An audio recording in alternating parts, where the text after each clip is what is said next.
亲爱的朋友们，欢迎来到微光夜读。堂弟考大学，二叔要求我买最新款的笔记本电脑送他，我拒绝后，他又惦记我家的老房子。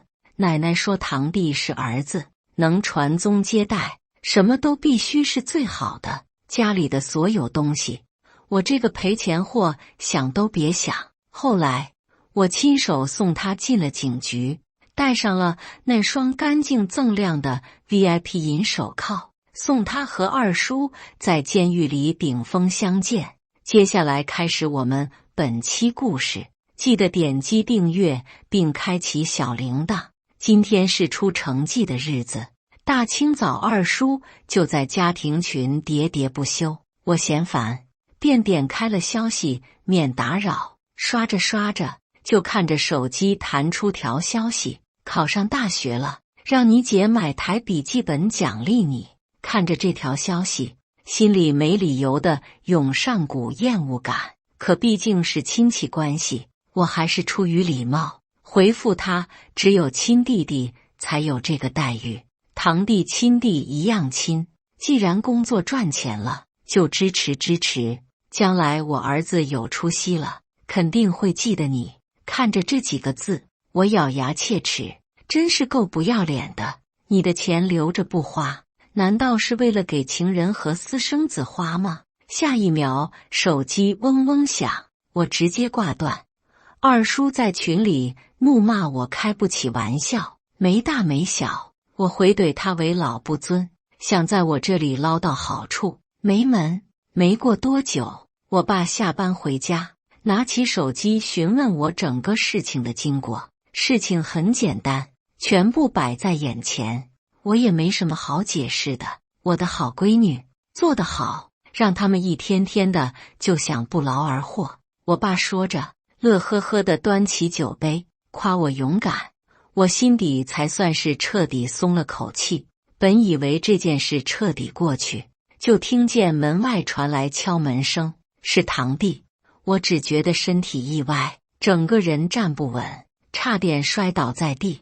他怒气冲冲地走进餐厅，目光落在我爸和餐桌上，你们居然还有脸在这吃饭？我爸刚才气到进医院，你们还敢吃饭？他爸，我二叔住院了。我不可置信地看向我爸，谁知道他也是一脸的茫然，对这件事显然根本不知情。天耀，你冷静点，这件事本来就是你爸的不对。我爸说着就要站起身，却被堂弟吼住，人僵在原地。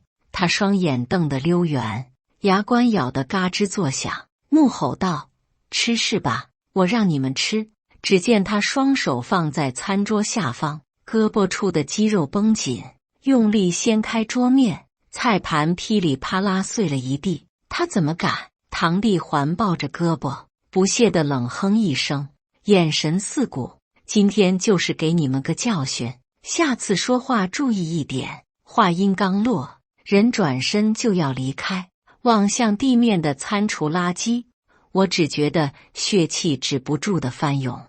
堂弟在学校是个小混子，别说学习了，他不影响别人上课就已经谢天谢地了。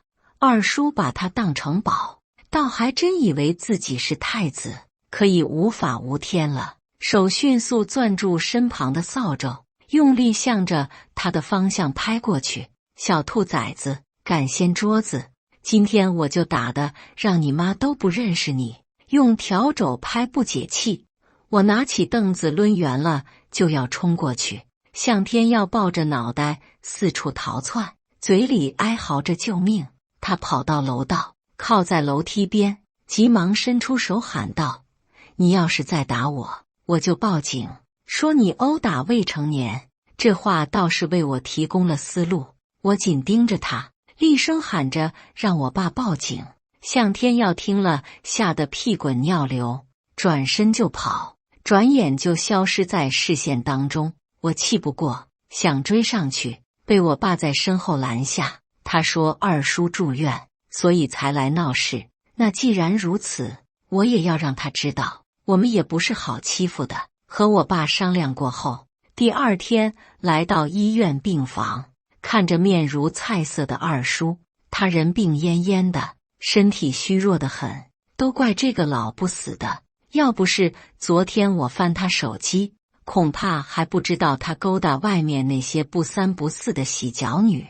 二婶说完不解气，手对准脸蛋狠狠拧了一圈。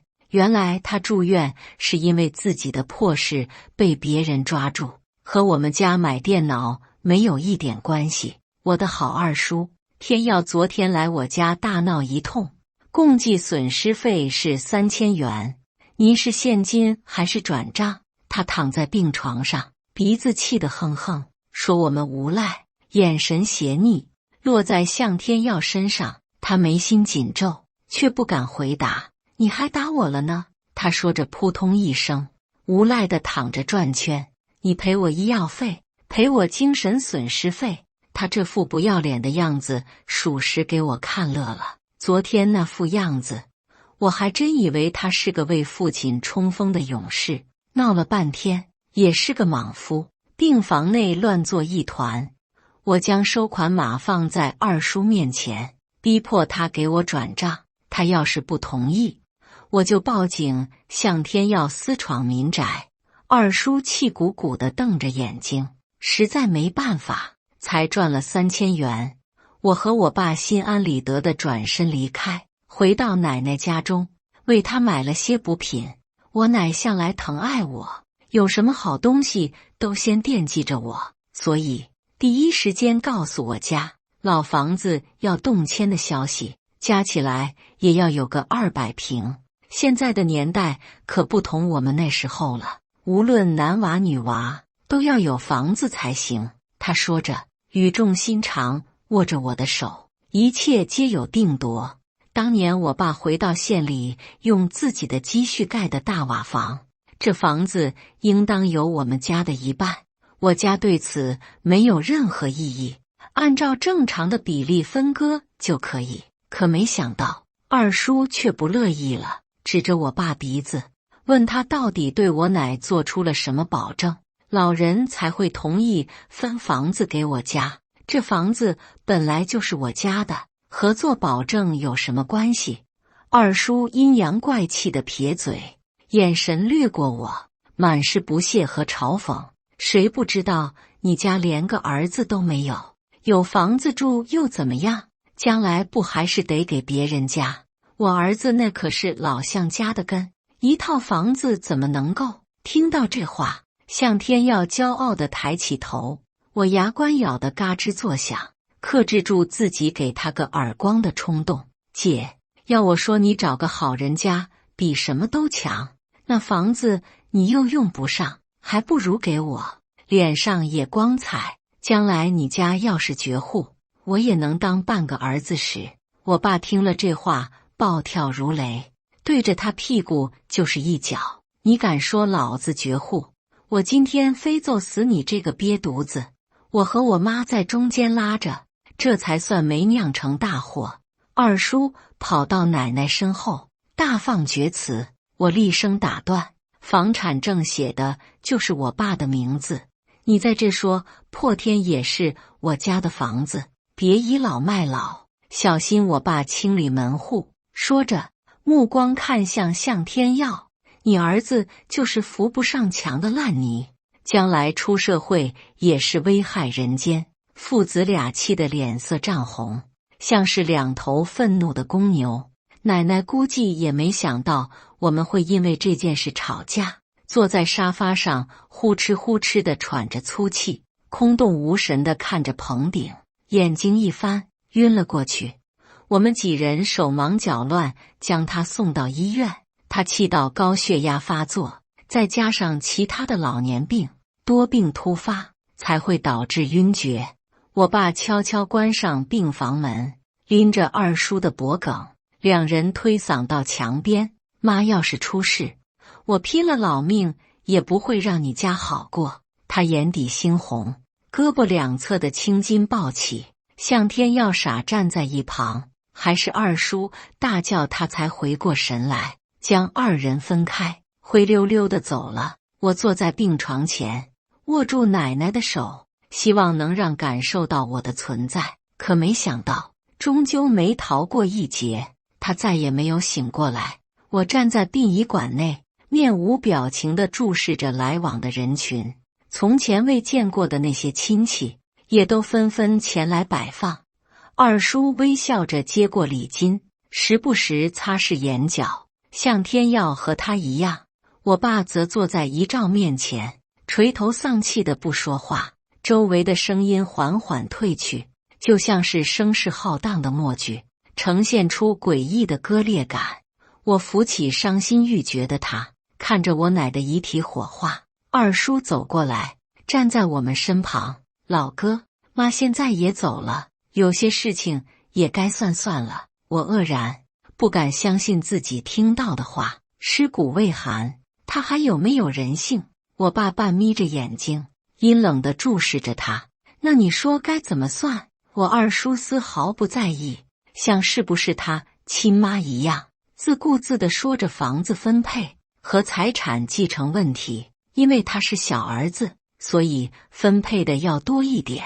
因为向天耀将来娶媳妇，所以房子就应该全都给他家。我爸闷不作声，拽着二叔的脖领扯到殡仪馆门外。妈的后事还没办完，你就这么着急？今天老子就清理门户，你下去陪他吧。我爸暴怒，一拳砸在他脸上，两人扭打在一起。周围的亲戚蜂拥而上，这才算是强行分开。要不是你，妈也不会躺在这里。向天耀梗着脖子想要还嘴，环顾两侧的亲戚，还是悻悻闭上了嘴巴。这场葬礼以殴打结束，我们也恢复到正常的生活。没过几天，我爸接到电话，老家已经开始划分地段，决定标记号码动迁，需要房主去确认同意。我在家里等他的消息，又眼皮狂跳，心里莫名的不踏实。下一秒就听见手机铃声突兀响起，在安静的屋内显得尤为刺耳。向天莹，不好了，你爸出车祸进医院了。我甚至连头发都来不及梳，披头散发的向着医院的方向奔去。手术室的灯刺眼醒目，二叔站在一旁，左脸鼓鼓冒着鲜血。他也出了车祸，我车去修理了，就想着让大哥过来接我。二叔懊悔地捶墙，自责地说道。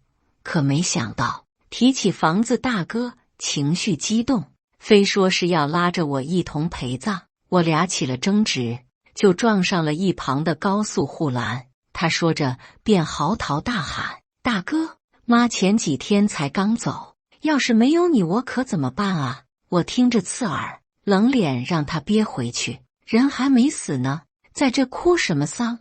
二叔抽泣两声，布满细纹的眼角疯狂抽动。没过多久，我爸躺在病床上被推出来，他受到的伤远比二叔多得多。好在大夫说这次手术很成功，只要精心照顾，几个月就能好起来。二叔脸色微变，嘴唇紧抿成条线。为了能更好地照顾我爸，我改为了线上办公。3天后，他才悠悠转醒。见到我的那刻，眼中满是泪水。什么？他竟然这样！我小声惊呼，不敢相信地捂住嘴巴。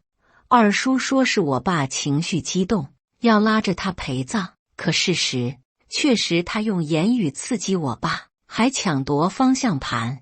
要不是我驾驶经验丰富，现在估计早就化作灰了。我只觉得脊背发凉，不敢想象当时是怎样的场景。那地方没有摄像头，真出事故了，只会判定为我的责任，和他没有任何关系。我爸恨得咬牙切齿，这件事不能就这么算了，必须要找到证据才行。他不是要争夺房子吗？那我就让他再也见不到房子。想到这里，我决定先去汽车修理厂看看，找到行车记录仪，这样就能有证据证明这件事是我二舅所为。可没想到，行车记录仪居然丢了。修车师傅探出头，语气疑问：这车送过来的时候，前面就已经严重破损了，行车记录仪也被人拿走了，我还以为东西被交警带走了呢，只留下我站在原地发呆。肯定是二叔，他想得远比我们还要周密。和师傅道谢后，我联系动迁办，询问什么时候房屋进行2次复测。得到时间后，回到医院，离老远就看见二叔站在我爸病床面前。大哥，要我说你也是冲动，当时要是把方向盘给我，哪能出这么严重的车祸呢？他冠冕堂皇地指责我爸，丝毫不说自己的错误。我大步踏进病房，摇晃着手机，皮笑肉不笑。二叔，你猜这手机里的东西是什么？他脸色微变，不解地看着我。现在的科技发达，行车记录仪也能连接到手机了。只要我把这行车记录仪交给交警，想必一切都能水落石出了。二叔瞬间了然，双眼赤红地向我扑过来，抢过手机重重摔碎，顿时屏幕被摔碎。我愕然，怎么也没想到他反应如此过激，手摊开，明晃晃的在他眼前乱晃，摔人钱财，替人消灾，赔钱5000块。二叔迟迟不动，比我想象的还要生气。不过话说回来，不就是行车记录仪吗？二叔你反应也太大了吧？目光带着审视的盯着他，难不成行车记录仪里还有我不能知道的秘密？我嚷嚷着要拿手机去恢复数据，被二叔一把拉住，挡在我身前，迅速拿出手机，转账一气呵成。我看着微信的到账信息，疯狂压住想要翘起的嘴角。哎呀，怎么办？我记错了，行程记录仪根本没绑定手机。我恍然大悟地拍脑袋，二叔这才后知后觉反应过来我在耍他，眯起眼扫视我和我爸，冷哼一声后摔门离去。用个破手机挣了5000块，这波不亏。我爸悄悄地比个大拇指，行车记录仪确实已经丢失，可用手机调取，还是可以找到最近的车祸记录，里面的车况和声音录制得一清二楚。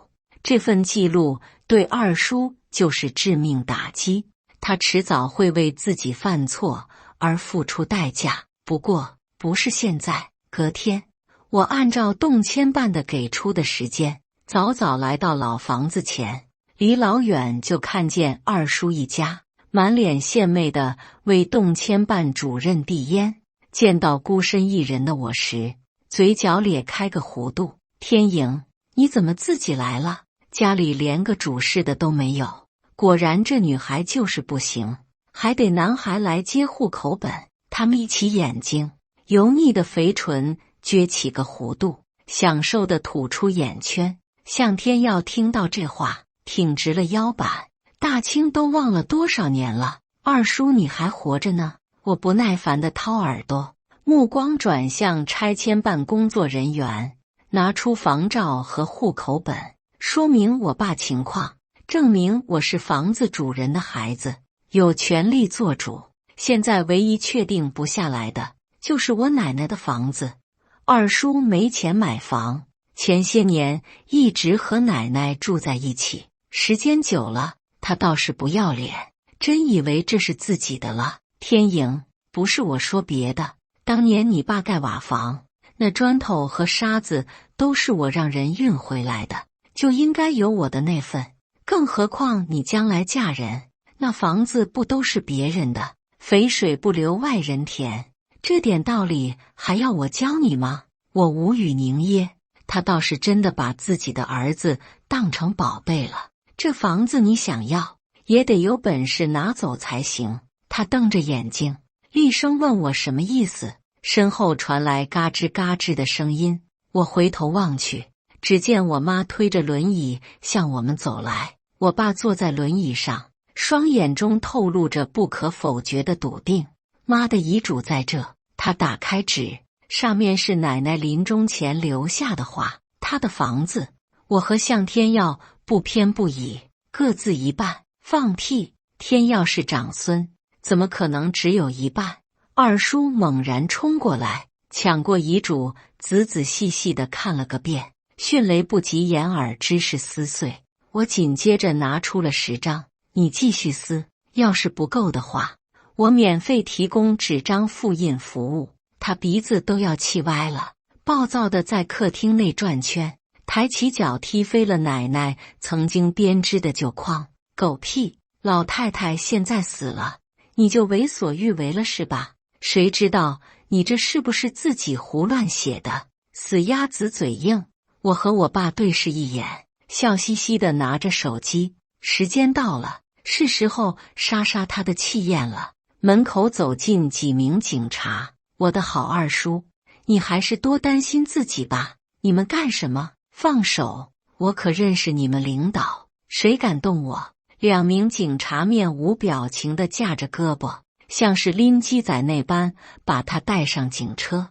我和我爸紧随其后。向天耀在外像是个霜打的茄子，又哭又嚎的，却不敢说个不字，证据确凿，他也无法抵赖。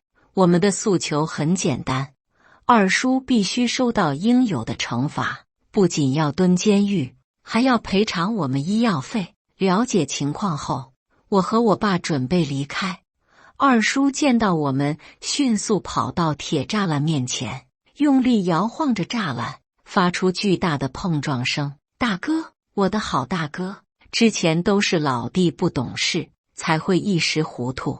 你大人不计小人过，原谅我吧。他说着，胳膊穿过栅栏，手指着身后的向天耀。向天耀急忙跑到二叔面前，声泪俱下。我爸只不过抢了方向盘而已，你们却让他蹲监狱。再说了，他又没死，凭什么抓我爸啊？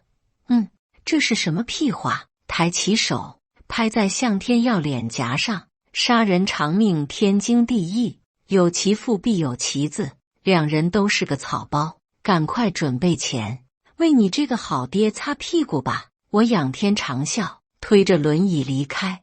按照奶奶的遗产分配，她的房子我和向天耀一人一半。很快我们就来到公证处做好手续，又按照拆迁办提出的要求，1/5/10做好了交接，是我们的，谁也别抢走。自打从医院出来后，我就在家照顾我爸。车祸对他的腿部造成了一定影响，但只要定期坚持做康复治疗，就能重新回到原貌。我带着他在楼下遛弯，一个转身就碰到了二婶。他怎么会来这里？难不成来为二叔求情的？我爸礼貌性的打招呼。我们3个人站在拐角处，大眼瞪小眼，气氛异常尴尬。最后出于礼貌，还是请他来我家。没想到二婶开口的第一句话就让我大跌眼镜，他居然要和我二叔离婚。我已经提完了，只要等30天，我就和他再也没有关系。二婶点燃根旱烟，那神情异常潇洒。他背着我搞女人也就算了，现在居然还敢杀人，连自己的亲哥哥都下得去手。他深吸了口烟，眼神迷离地望向我，叮嘱我一定要小心向天耀，都是他爸惯着他。天耀这孩子小心眼还记仇，上学的时候我没少替他处理后事，现在他爸进去了，靠山没了，肯定会来找你们的麻烦。我爸呵呵一笑，谢过二婶的好意，小孩子能翻起什么风浪？可我却不这么想，他就是个混子，还是个法律知识浅薄、自私自利的混子。二婶是二叔的第3个妻子，向天耀也并不是他亲生的，他能帮他处理烂摊子，已经是很仁至义尽了。事已至此，他也没有必要再久留。打了声招呼后，匆匆离开，再也没有了音讯。这段日子里，在我的精心照顾下，我爸的腿已经逐渐康复，基础的行走已经毫无问题。二叔也赔了我家全部的医药费，并且判了3年，也算是恶有恶报。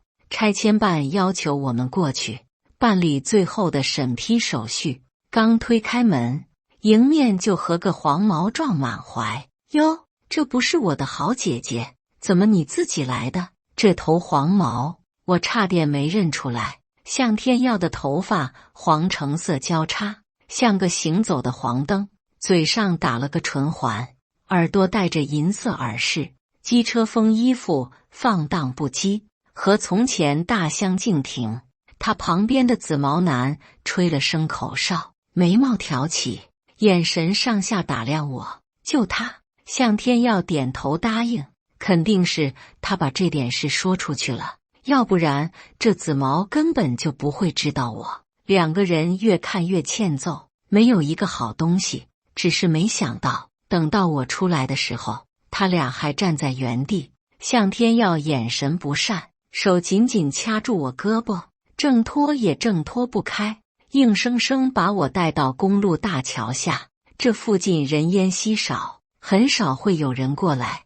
我手紧紧掐着裤管，强迫自己冷静，沉声问他们究竟要做什么。你这么聪明，应该都明白啊，我的好姐姐。向天耀表情不善，和紫毛前后夹击，硬生生把我逼到湖边。天色逐渐变黑，脚下的泥沙松软泥泞，我身子一歪，险些要摔倒。我才是向家的独子，你凭什么过来分一杯羹？他步步紧逼，我只觉得离湖越来越近，湖水拍打着涌上沙滩，敲击着我的脚踝。别怪我，要怪就怪你自己吧，动了不该动的东西。他狞笑着，胳膊用力推着我肩膀，我只觉得身体失去重心，整个人向后倾倒，重重摔进湖水里。好在距离岸边比较近，我只是倒在沙滩上，还没等醒来，只觉得头皮一阵疼痛。向天耀拽着我的头发向湖底深处走去，冰凉的湖水纷纷涌入口鼻之中，四周车辆鸣笛声全部褪去，只剩下湖水咕噜冒泡的声音。我勉强探出头，深吸口气后迅速下沉。湖面波光粼粼，华灯初上，暖光泛起。妈的，这娘们好像死了！头顶处的禁锢感瞬间消失，我猛地起身，拽住向天耀的衣服，整个人像八爪鱼般挂在他身上。2人一同跌进湖里，他手脚乱挥，一拳打在我肩膀上，3番5次想向上游，都被我狠狠拽下去。我强迫他和我对视，对上他惊恐的眼神。你不是想让我死吗？那不如自己先尝尝溺水的滋味。向天耀吓到不行，双手合十的求我，最后双眼翻白，吓得直挺挺，就要晕过去。我硬是凭借之前学的游泳技术，将这条死猪拖上岸。向天耀狼狈地趴在沙滩上大喘气，看向我的目光里充满着忌惮。湖底的水质又脏又臭，身上黏糊糊的。才刚起身，向天耀如临大敌，连连后退。下次再惹我，我就不会放过你了。大概是被吓到了，他跌坐在地上，默不作声。我也趁着他发愣的间隙，步伐坚定地向家方向走去。他今天动了想要杀我的心思，将来很有可能我还会受此一劫。我必须要提前他一步才行。当天晚上，我久久不能入睡。如果我没有一时兴起去学习半个月游泳，如果我不破釜沉舟，决定拉着他陪葬，那现在躺在停尸房里的人，恐怕就是我了。那种溺水的感觉挥之不去，得想个方法治治他才行。第2天清早，我联系曾经关系要好的朋友，派人打听了向天耀的状况。像他们这种自以为混社会的小青年，都巴不得自己出名，打架斗殴，每次都少不了他。听说这2天没了消息，大概是溺水的缘故，这才安静下来。朋友听到我说溺水的事情后，差点拍桌子起来，这小王八蛋，杀人的事情他居然也敢。我耸耸肩，没办法，谁能想到他会这么大胆，只是因为房产就要杀死自己的亲人。天莹，你放心，我肯定帮你教训他。朋友信誓旦旦的保证。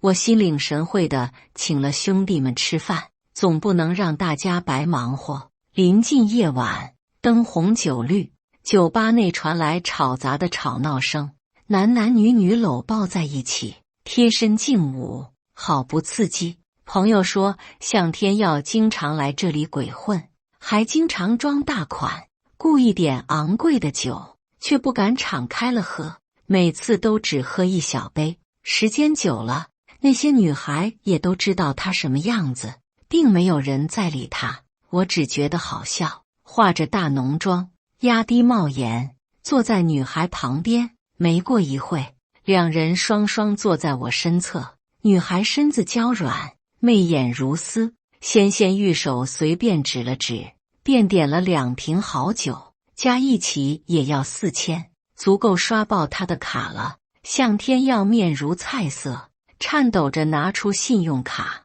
和收银员僵持不下，最后被收银一把拽走。我这嘴角比 AK 还难压。怎么了哥哥？难道不想和娇娇喝酒吗？向天耀脸上笑开了花，连声摆手，还拿出手机自认为帅气的拍了个短视频。这个娇娇酒量不错，没过半晌，1瓶红酒就已经年底。我眼看着她的指尖越来越泛白，嘴角尴尬的连笑容都扯不出来，估计是暗自心疼她的酒吧。两人喝多了，他拉着女孩游走在人群中热舞，我悄悄跟着，拿手机拍摄。这红酒度数大，他也就喝了几杯，就醉成这个样子，摇晃的站不稳，几次差点倒在娇娇怀里。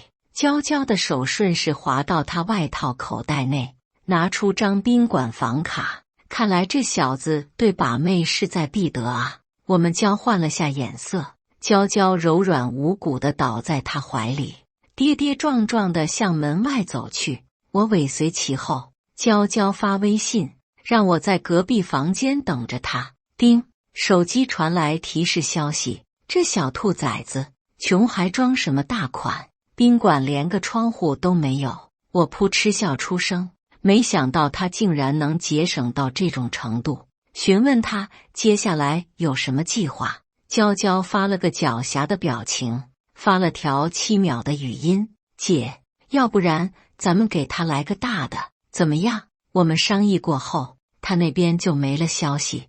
紧接着隔壁房内传出尖叫声，没过多久，透过猫眼就看见走廊外人群来来往往。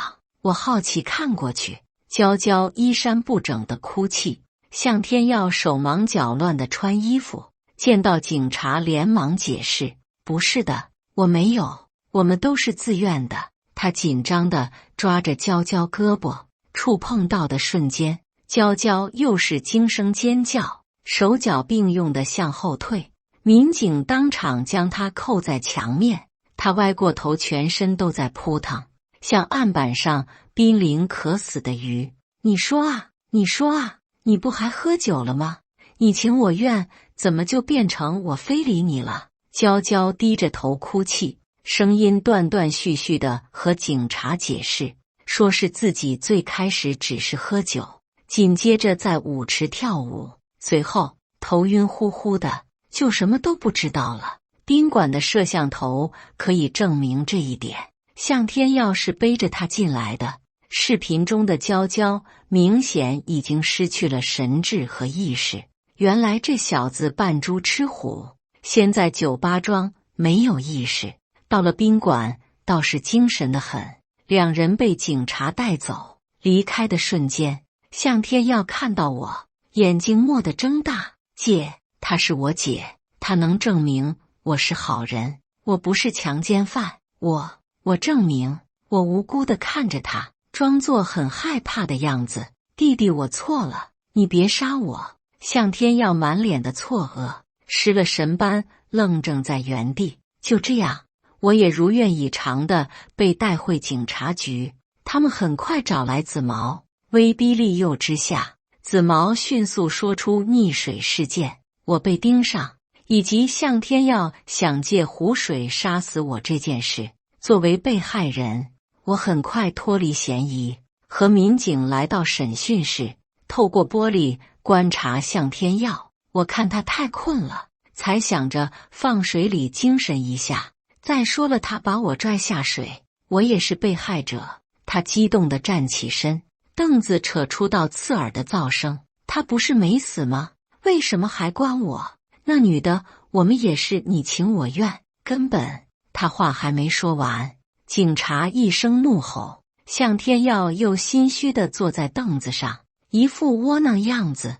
看到他这副烂泥模样，我这就放心了。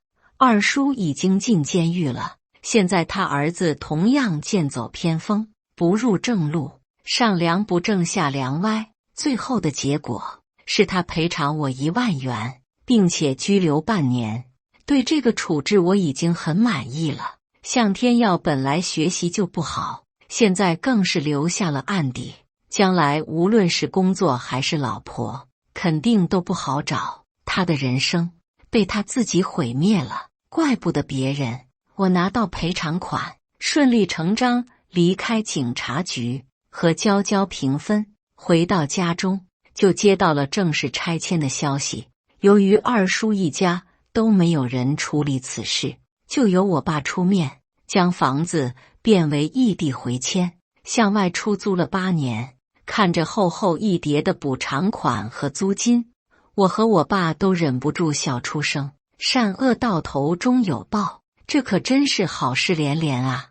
二叔在群里怒骂我开不起玩笑，没大没小，不谁将现在住的这套卖掉。毕竟二叔一家丧心病狂，万一出狱后来报复我们，那可就得不偿失了。又拿着剩下的钱周边游，等再回来的时候，已经过去了2个月。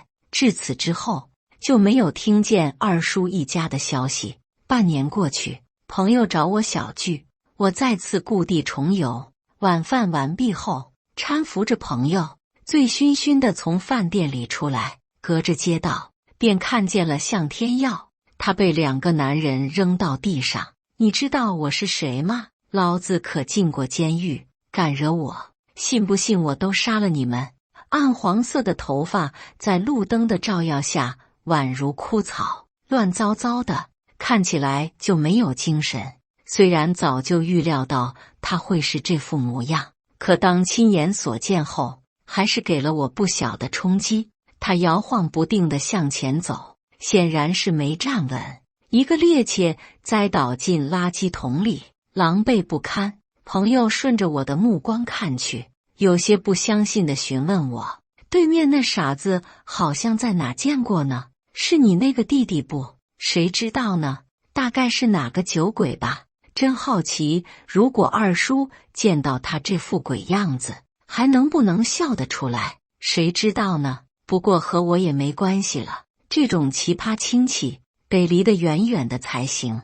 感谢大家的观看，本期故事精彩吗？欢迎大家在下方评论区吐槽。如果你喜欢这类故事，记得点击订阅微光夜读，并分享给更多的人，这会对我帮助很大。再次感谢大家的观看。